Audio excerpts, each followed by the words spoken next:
Okay, we are at Blandford Cemetery in Petersburg, Virginia. And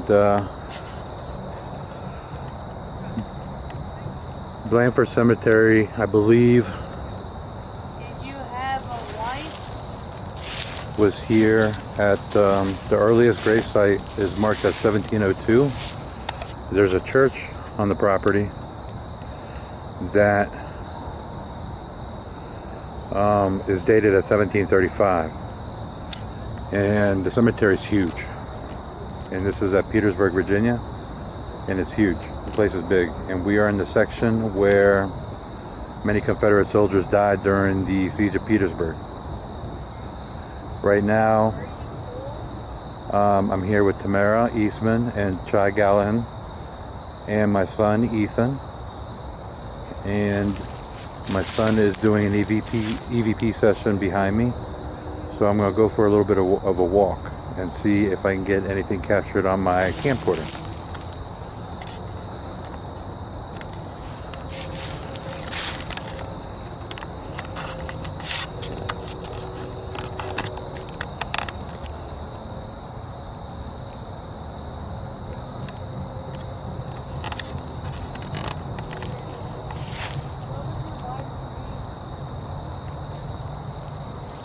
If you're here with us,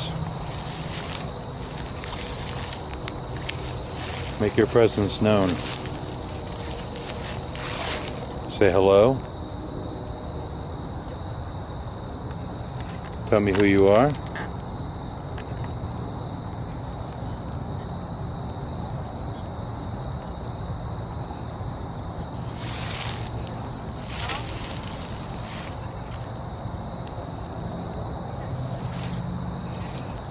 Are you a male?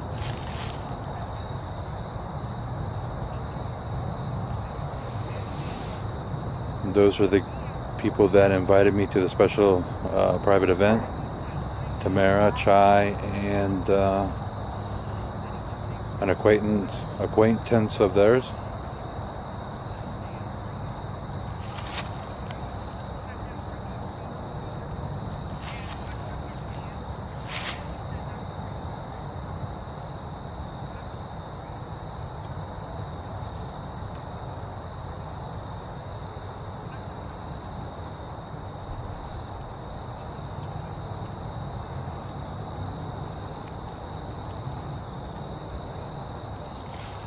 If I'm not mistaken, I believe there's 30,000 Confederate soldiers buried somewhere on this land that died during the siege of Petersburg.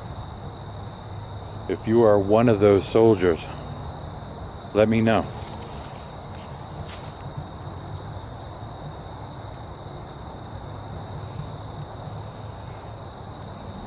Can you tell me how old you are?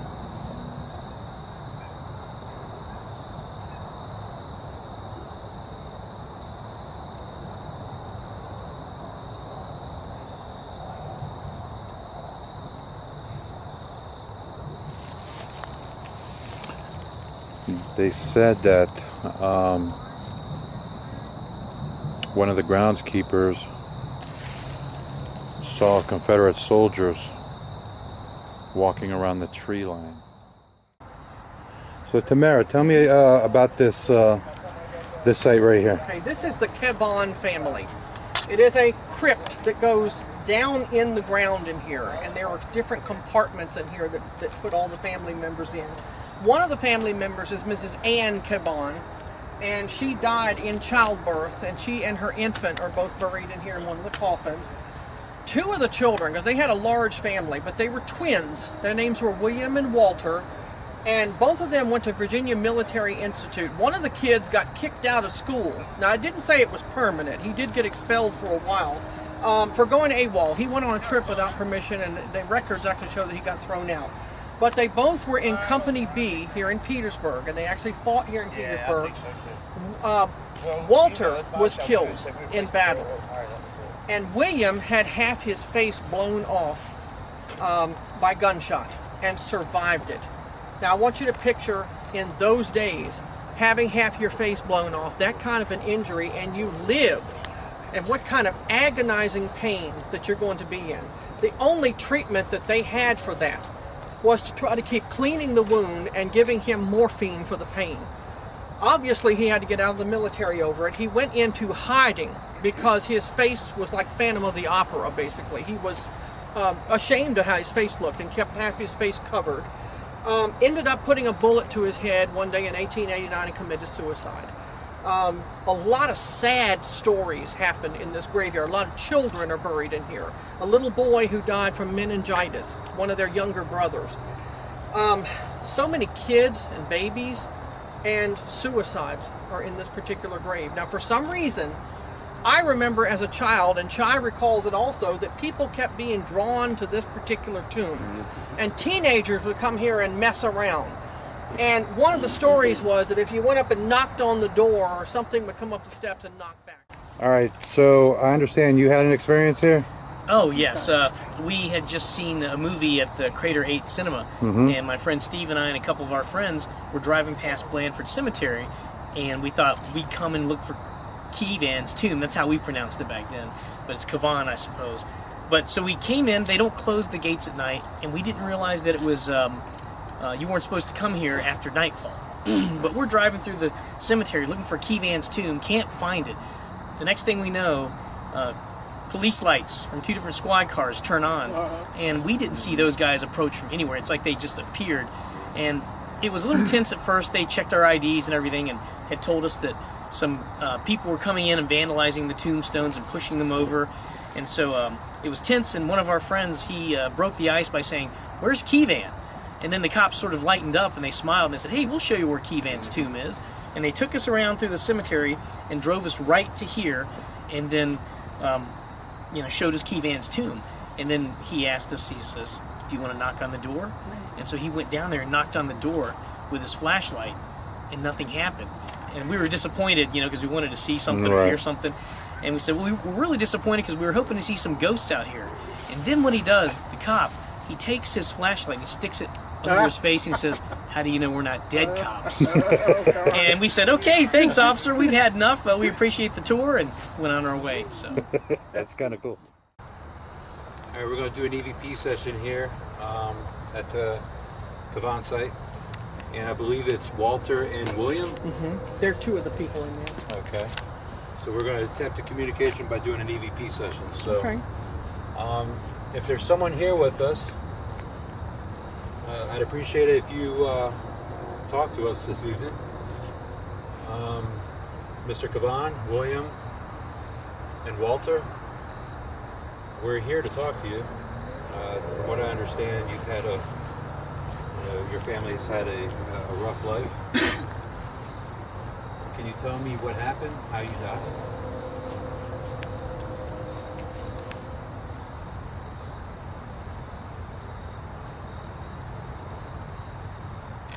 I understand that there's something happened with one of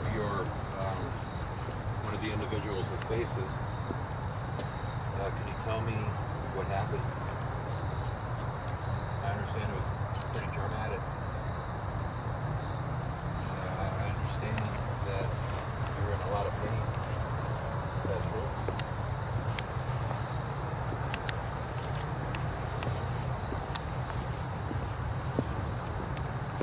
So if I knock on your door, will you not back?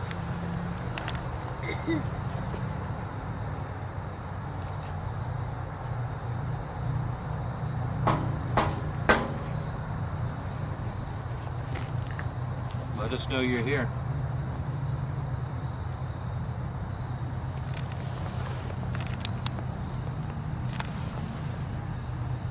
You do know if it starts banging, I'm running, right?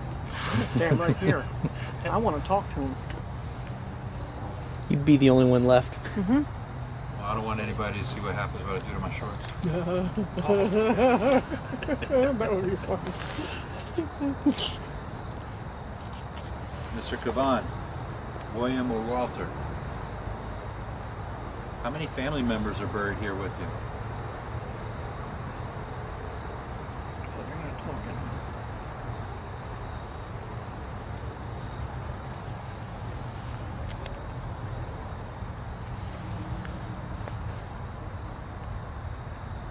right, well, we're going to continue walking around the cemetery here.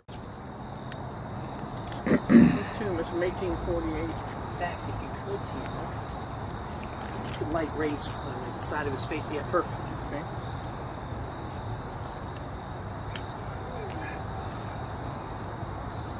Neon ray.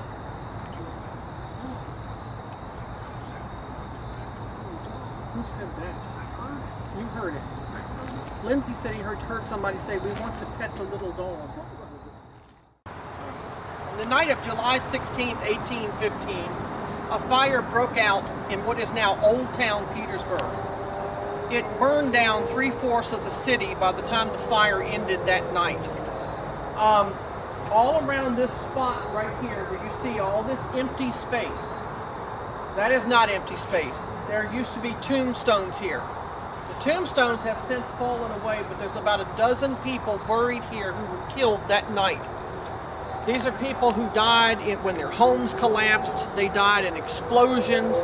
Some of the explosions were being set intentionally, trying to stop the fire, and some of them were accidental. This is the grave of Mr. Samuel Myers. Now, Mr. Myers was born in Baltimore, and he came here to Petersburg and ran a shipping company on Old Street in Petersburg. He married a local woman. He had several children, and he actually owned several slaves, in fact, too. Some of them actually worked in his business and some worked in his home, but he freed several of his slaves. At least a dozen of them he set free, including some women and their children. So he was said to be a pretty compassionate man. And on the night of the fire, he ran into the newspaper office, which was called the Petersburg Intelligencer. Today there is a fountain standing at the spot on the corner of Old and Sycamore where the Petersburg Intelligencer building used to be. And he was inside the building trying to help pull some people out when the building went up like a bomb. I want you to imagine some of the printing chemicals that were in there. And what was left of him was buried here because he was blown apart. He and several other men were killed instantly. His is the only stone that is still standing, and as you can see, it's had to be held together by these clamps because they're so old that they literally started to disintegrate. And that's what happened to all the ones that were back here. They just literally fell apart. Okay, so we're back over here in the part of the cemetery where all the soldiers are buried, and also where the siege of Petersburg took place. What we're gonna try to do is try to entice whoever's here by using sounds of battle for a little bit before we start doing our EVP session. Right here. All right, Tamara, you said you, as soon as we got down here, you were experiencing something? Yeah, I felt like something hit me in my gut chest area. I felt like it hit me hard a couple of times, knocked the wind out of me. And then it felt like it was grabbing the back of my neck. His camera started acting up right at the same time. He took a picture of the ground, and he has a great big picture of a hole in the ground, and then his camera shut off.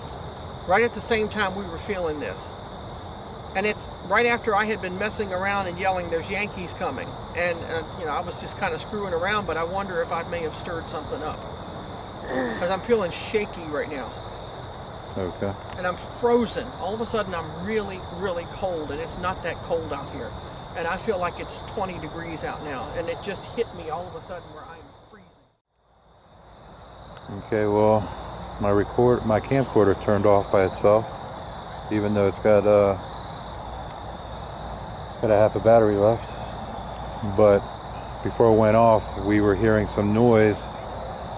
I don't know if you're able to see in these bushes over here that surrounded the tree. We heard the leaves rustling around, and then we heard branches cracking like somebody's walking on branches. And right then is when the camcorder turned off by itself. So what do you think, Ethan? Ghost, deer, aliens, Bigfoot? Bigfoot.